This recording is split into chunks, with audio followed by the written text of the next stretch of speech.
Hai, selamat datang kembali di Blending in Christ Bible Study. Kita, teman-teman sekalian, sudah membahas dua topik ya. Yang pertama adalah bagaimana pagi hari mempunyai makna yang sangat penting. Kemudian juga teladan dari orang-orang yang bangun pagi. Kali ini kita akan membahas mengenai memanggil nama Tuhan di pagi hari. Teman-teman sekalian, kita harus tahu bahwa nama Tuhan adalah nama di atas segala nama. Oleh karena itu, saya ingin bacakan satu ayat di dalam Mazmur pasal 119 ayat yang ke-147. Di sini pemazmur bilang, "Pagi-pagi buta aku bangun dan berseru, aku berharap kepada firman-Mu." Teman-teman sekalian, kenapa pemazmur di sini berkata bangun dan berseru? Ini bukan satu kebetulan. Juga kita harus tahu bahwa ketika kita bangun pagi-pagi, ketika kita bangun, apa yang kita cari, apa yang kita butuhkan. Teman-teman sekalian, kita sudah membahas bahwa banyak orang muda, terutama hari-hari ini, dipenuhi dengan kesibukan, dipenuhi dengan segala sesuatu yang membuat diri kita jauh daripada Allah. Namun pertanyaan yang paling besar adalah bagaimana cara kita dengan sederhana bisa kembali kepada Tuhan. Mulai hari ini, kita harus belajar untuk bisa dengan leluasa atau dengan bebas kita memanggil nama Tuhan. Karena kita tahu sama-sama bahwa dalam Roma pasal yang ke-10 ayat 13 dikatakan, "Barang siapa yang berseru kepada nama Tuhan akan diselamatkan." Saudara-saudari ya, teman-teman sekalian, hari ini kita sama-sama menyadari bahwa Tuhan mempunyai satu kehendak, yaitu supaya apa? Supaya kita yang adalah ciptaannya menjadi ekspresinya. Namun, bagaimana kita bisa menjadi ekspresinya kalau kita sendiri belum sesuai atau belum juga dengan firman Allah itu selaras?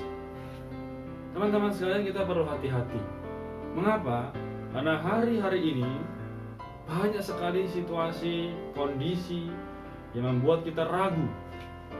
Oh, apakah aku bisa menjadi orang yang mengekspresikan Tuhan? Pagi hari ketika aku bangun pun, aku sulit untuk menjamah Tuhan. Nah, ini dia yang harus menjadi poin besar kita. Ketika kita memanggil namanya, kita bisa menjadi orang yang sukacita meluap. Saya bacakan sedikit di sini, teman-teman. Ketika kita menyeru Tuhan Yesus dan berkata kepada Tuhan bahwa kita mau mengasihi Tuhan, mau hidup bagi Dia, maka Tuhan akan dengan segala cara, Dia akan berbicara kepada kita. Marilah, serukan namaku. Karena inilah yang sudah dikerjakan dari bagaimana generasi 3, yaitu Enos. Teman-teman sekalian, Enos artinya rapuh.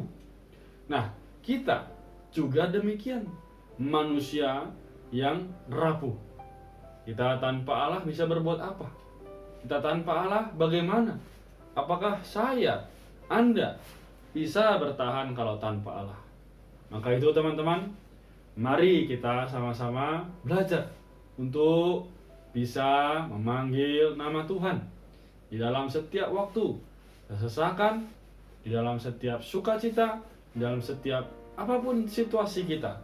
Kita berseru, kita memanggil namanya, baik itu lembut, baik itu kencang. Untuk apa? Untuk menyegarkan kita kembali. Jadi teman-teman sekalian, semoga dalam pembelajaran hari ini kita semakin disadarkan bahwa nama Tuhan bisa memenangkan kita.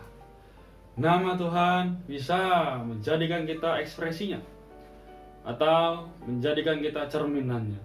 Maka itu teman-teman sekalian, mari kita sama-sama belajar. Mari juga kita sama-sama mempunyai pikiran yang terbuka, yaitu bisa belajar untuk berseru. Amin. Puji Tuhan, sampai ketemu.